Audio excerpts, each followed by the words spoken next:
Hey everyone, this is Simran and welcome to ePathshala. How's you all people? I hope you people are quite well at your places and you are preparing well for your coming papers.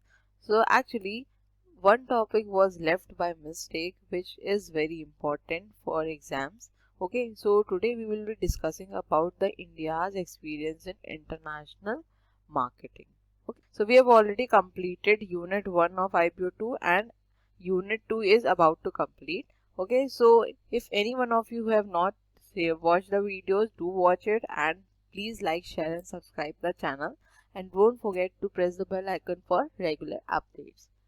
And now you can connect with me on Instagram. Okay, this is the page IGNOU ePathshala. Do follow the page for regular updates, and if you have any query you can ping me there. Okay, and as far as your PDFs are concerned, now your PDF will be available on Telegram channel, so do subscribe the channel if you want PDFs. So today we will be discussing about the India's experience in international marketing. So we all know that Britishers ruled India in the past and they established East India Company in India in 1600, right?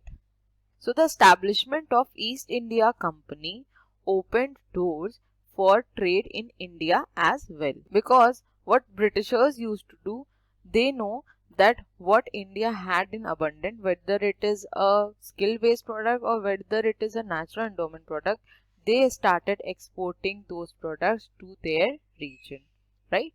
So imagine India was in the global market since 1600, but we were not independent at that time, so we cannot say that the trade which was done was with independent India. We were purely dependent on the British. So after independence, India realized that they can get a good market in the global world. Okay, so the corporates decided to reorient their strategies, okay, have a new perspective, and they will try now to govern their future strategies accordingly. Okay, so from here the independent India came into picture and they started their trade in the global world. So let's see what was the response of the Indian corporate sector in international market. Okay, the very first point is the global approach. So realizing that globalization warrants that geographical boundaries between countries should be ignored in business operations, business is divided in some big firms, not on national and international lines as in the past, but in the geographical lines around the world, and India is considered not as a domestic market but as one of the markets in the globe. So here business firms realize that globalization is very important for their country, and through this globalization the geographical boundaries between the countries should be ignored and all the countries should be considered as in the geographical line, not should be considered as a national line or an international line. So इसका सीधा सीधा ये मतलब है कि जब आप एक ग्लोबल मार्केट में काम कर रहे हैं तो वहां पे आपको ये चीज नहीं देखनी होती है कि आप नेशनल बाउंड्रीज के बाहर हैं या फिर जो कंट्रीज है वो नेशनल कंट्रीज हैं या वो इंटरनेशनल कंट्रीज है या फिर वो डोमेस्टिक मार्केट के लिए ज्यादा बेटर है कि वो इंटरनेशनल मार्केट के लिए ज्यादा बेटर है. ओके, जब आप ग्लोबल मार्केट में काम कर रहे हैं तो आपको सबको सेम ही ट्रीटमेंट देना है और सब एक ज्योग्राफिकल लाइन में आते हैं. ठीक है, हम उनको नेशनल और इंटरनेशनल में डिफरेंशिएट नहीं कर सकते हैं. ठीक. In Ranbaxy Labs, an Indian multinational firm in pharmaceuticals, India forms part of Middle East. The firm, which initially hired managers in India and posted them abroad, is now hiring persons in Europe, USA, Southeast Asia, China and other countries and posts them all over the globe. Ranbaxy has also retained a placement agency in US for hiring executives to work for it not only in other countries but even in India. So considering the example of Ranbaxy Labs, which is an Indian multinational pharmaceutical firm, so this firm initially used to hire managers in India and post them in abroad. Okay, now they are hiring persons in Europe, USA, Southeast Asia and China. So see the development of the company, right? Now you can see the drastic change in the company. Why? Because initially they used to hire people in India and post them in abroad, right? Now they have retained a placement agency in US to hire executives, and from there they started sending people to India for the work purpose, right? So see the drastic change in the organization. Going global helped the pharmaceutical company or the firm to grow in the global market. I hope this point is clear. Let's move to the next slide. Now, next point is flexibility. Indian companies have adopted flexible approach. They are following a multi-pronged approach of entering into the foreign markets. They are concentrating not only on direct and indirect exporting but also on overseas manufacturing and strategic alliances. For example, a well-known textile company Arvind Mills undertake direct exports from India. It has marketing offices in US, UK, Hong Kong and other countries. It has a marketing joint venture in Germany and manufacturing operations in Sri Lanka and Mauritius. So now Indian companies have adopted the flexible approach. They are now just not limited to direct or indirect exporting in overseas market, but they are also trying to establish or manufacture strategic alliance in different countries. Okay, and now Indian companies are following multi-pronged approach of entering into any foreign market. Okay, so now what is multi-pronged approach? It is basically the action that are made up of several separate elements or methods. Basically इस point का ये मतलब है कि पहले Indian companies इतनी ज़्यादा flexible नहीं हुआ करती थी क्योंकि हमारा ट्रेड ही बहुत रेस्ट्रिक्टेड रहता था, तो कंपनीज इतना मार्केट को एक्सप्लोर नहीं कर पाती थी, ठीक है. लेकिन धीरे धीरे इंडियन कंपनीज ने फ्लेक्सिबल अप्रोच को अडेप्ट करना शुरू कर दिया, ठीक, जिसके थ्रू वो ट्रेड में आने लग गई और ट्रेड सिर्फ डायरेक्ट या इनडायरेक्ट एक्सपोर्टिंग तक लिमिटेड नहीं रह गया, उन्होंने स्ट्रैटेजिक अलायंसेस भी बनाना शुरू कर दिया था, ठीक. अब जैसे अगर हम एग्जांपल लें टेक्सटाइल कंपनी अरविंद मिल्स का, ठीक है, तो ये डायरेक्ट एक्सपोर्ट करते थे इंडिया से, ठीक. इनका मार्केटिंग ऑफिस कहाँ था? यूएस, यूके, हांगकांग और डिफरेंट कंट्रीज में. जॉइंट वेंचर किसके साथ था? जर्मनी के साथ. और मैन्युफैक्चरिंग ऑपरेशंस कहाँ होते थे? श्रीलंका और मॉरिशस में. तो हम देख सकते हैं कितने वाइड रेंज में इन्होंने काम किया. सिर्फ एक डायरेक्ट एक्सपोर्टिंग या इनडायरेक्ट एक्सपोर्टिंग तक लिमिटेड नहीं रहे, ठीक है. जॉइंट वेंचर्स भी स्टैब्लिश किए, अपनी जो मैन्युफैक्चरिंग ऑपरेशंस है वो भी कंट्री के बाहर स्टैब्लिश किया, ठीक. Next point is encashing opportunities. Indian companies are exploiting the opportunities available in the foreign market. Manufacturing capacities are becoming world class, especially in the new plants.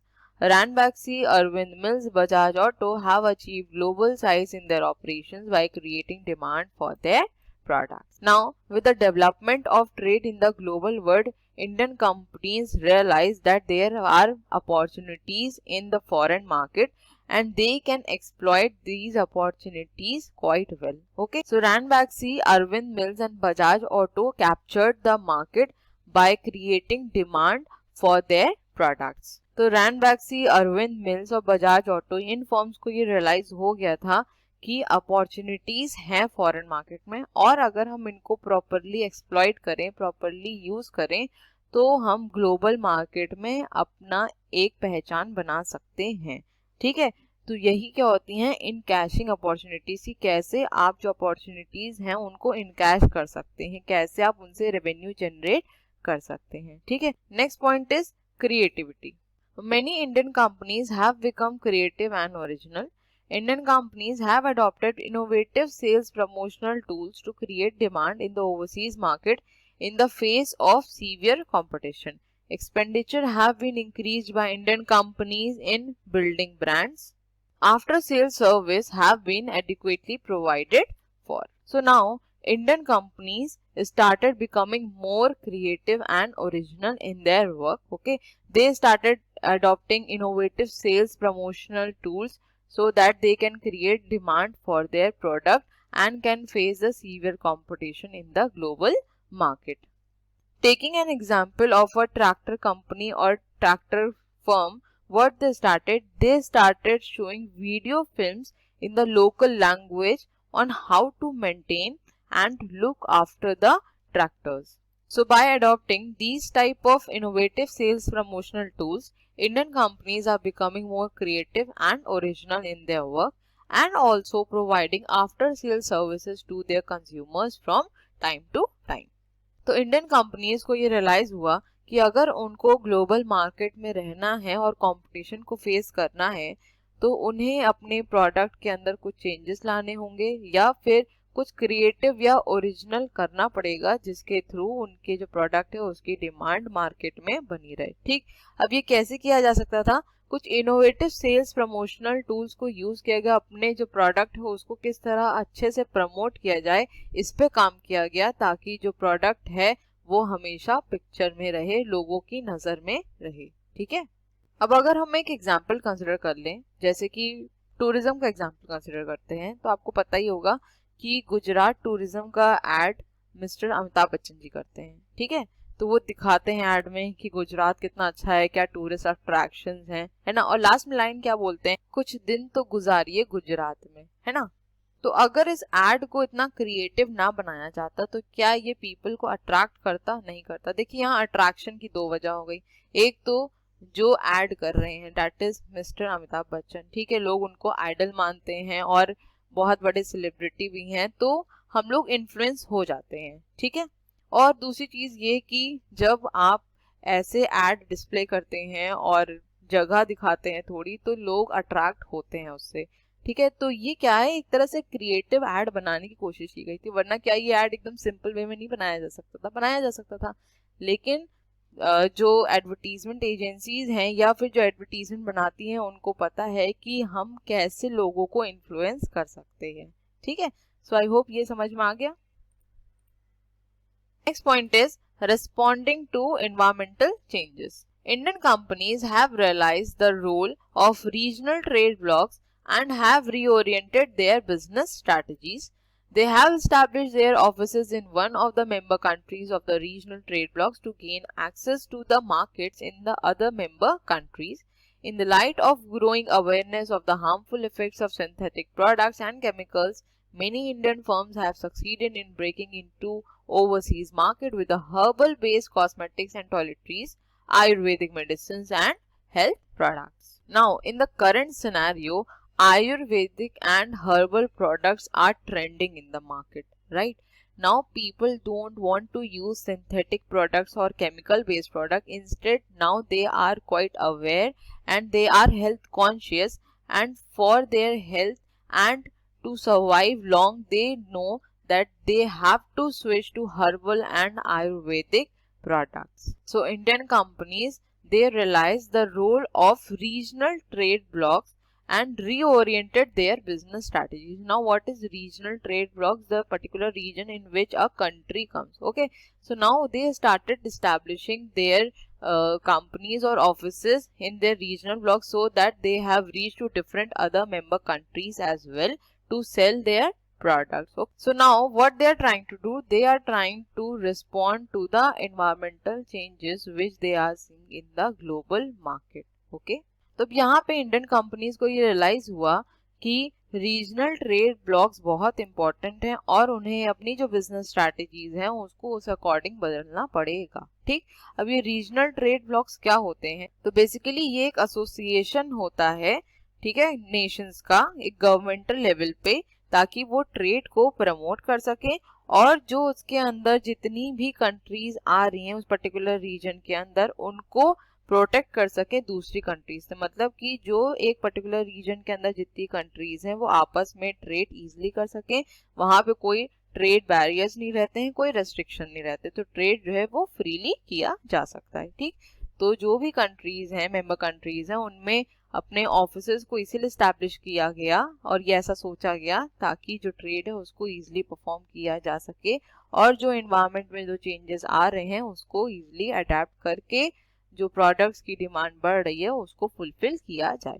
ठीक, अब अगर हम इसका एक एग्जांपल कंसिडर करें तो शहनाज हुसैन के आप प्रोडक्ट जानते हैं, आयुर्वेदिक होते हैं, कॉस्मेटिक प्रोडक्ट्स रहते हैं। ठीक है, वीको के प्रोडक्ट्स भी कैसे रहते हैं, आयुर्वेदिक रहते हैं। पतंजलि जो कि पिक्चर में बहुत ज़्यादा आ गया है, उसके प्रोडक्ट्स कैसे हैं, आयुर्वेदिक हैं और काफ़ी डिमांड भी बढ़ गई है, राइट। तो ग्लोबल मार्केट में जो भी डिमांड से रिलेटेड चेंजेस हो रहे थे, इन्वायरमेंट में जो भी चेंजेस हो रहे थे, इंडियन कंपनीज ने उसको अडेप्ट किया, उसको समझा और उस अकॉर्डिंग अपने प्रोडक्ट्स को बनाना शुरू कर दिया। ठीक है, तो आई होप आपको ये क्लियर हो गया। नेक्स्ट पॉइंट है हमारा market research. Indian firms have realised the importance of market research. Indian firms are laying increasing emphasis on market research, including the consumer research. Products are produced or modified to meet the needs of the consumers of overseas markets. I hope this point is pretty clear to you all, because market research is very important for any business organization, whether it is working in domestic market or in international market, right? Twitter has to lay major emphasis on the demand of the product which the consumer desire, and they have to make some changes or modifications in the product from time to time, okay, according to the needs and desires of the consumer. They have to maintain some standard and have to modify the product accordingly so that the consumers get satisfied with the product, right? So this can only be done when the marketer properly analyze the market, the need of the consumers. Now, last point is niche marketing. Market niching is a strategy very successfully employed by the many Indian companies in the foreign market. Such strategy avoids competition with the major players. For example, in the US toothpaste market dominated by large multinationals, Balsara identified a niche for a herbal dental product. Similarly, the Vico identified a niche in the overseas market for a sugar-free toothpaste. Now, what is niche marketing? Firstly, I will suggest you don't pronounce it as niche marketing. Okay, it is niche marketing. So niche marketing is basically concentrating all the marketing efforts on a small but specific and well defined segment of population. Okay, तो niche marketing क्या होती है? Basically marketing efforts जितने भी हैं वो एक small या स्पेसिफिक जगह पे डालना, उसे कहते हैं हम नीश मार्केटिंग। ठीक, एक एग्जांपल लेती हूँ छोटा सा मैं, आपको क्लियर हो जाएगा। देखिए, आप टीवी देखते ही होंगे, ठीक है, जी का नाम आपने सुना ही होगा। ठीक, अब जी ने क्या किया, इन्होंने अपने डिफरेंट प्रोडक्ट्स या मैं कहूँ डिफरेंट चैनल्स निकाले। ठीक है, जी सिनेमा भी आता है, जी एक्शन भी आता है, जी टीवी भी आता है, जी का जिंक भी है। ठीक है, मतलब बहुत डिफरेंट प्रोडक्ट्स हैं या मैं कहूँ डिफरेंट चैनल्स हैं जो उन्होंने कंज्यूमर्स को ऑफर किए हैं। अब ये करने की क्या जरूरत पड़ी? देखिए, जी सिनेमा किस लिए है? मूवीज के लिए है। ठीक है, 24/7 आप हिंदी मूवीज उस पर देख सकते हैं। लेकिन क्या जरूरत पड़ गई उनको जी एक्शन चैनल अलग से निकालने की? यहाँ पे इन्होंने क्या किया, ये करी इन्होंने नीश मार्केटिंग। कैसे? देखिए, आप में से बहुत लोग हैं जिनको रोमांटिक पिक्चर्स नहीं पसंद होंगी, जिनको कॉमेडी फिल्म मूवीज नहीं पसंद होंगी। ठीक है, तो जी एक्शन बेसिकली उन कंज्यूमर्स को टारगेट करता है जिनको एक्शन मूवीज में ज्यादा इंटरेस्ट है। ठीक, अब जिनको एक्शन मूवीज में ज्यादा इंटरेस्ट है वो जी सिनेमा नहीं प्रेफर करेंगे ना, जी एक्शन प्रेफर करेंगे, क्योंकि जी सिनेमा में तो हर टाइप की मूवी आएगी, लेकिन जी एक्शन में मेजरली जो मूवीज आएंगी वो कैसी आएंगी? एक्शन बेस्ड आएंगी। ठीक, तो यहाँ पे जी ने क्या किया, नीश मार्केटिंग करके जो एक स्पेसिफिक सेगमेंट है कंज्यूमर का जिसको वो टारगेट कर रहे हैं, वो आराम से इधर अट्रैक्ट हो सकता है। ठीक, तो आई होप आपको एग्जांपल से एकदम क्लियर हो गया होगा ये। So considering the example of Z, you must have heard about Z channels, right? Z TV, Z Cinema, Z Action, Zinc, and many more channels they offer, right? Now, what they did, they provided a channel named Z Cinema and Z Action as well. Now, Z Cinema offers you 24/7 Hindi movies, right? But Z Action provides 24/7 or maximum number of movies which are action based, right? So here, with Z Action, they try to do some niche marketing so that they can target a particular segment of consumers or customers who prefer watching action movies in comparison to romantic movies or comedy movies. Okay, so practicing niche marketing will definitely help in avoiding competition with the major players, because now your emphasis is basically on small and specific segment of consumers. So this niche marketing helped Indian firms or Indian companies to grow in the global world. Okay, so I hope this is clear now. So this is all for today's lesson, and this unit 2 is now completed finally. Okay, so thank you so much for watching. Please like, share and subscribe the channel, and don't forget to press the bell icon for regular updates, and do provide your valuable feedback. So we will meet in our next video. Till then, stay safe, stay healthy. Bye bye, take care.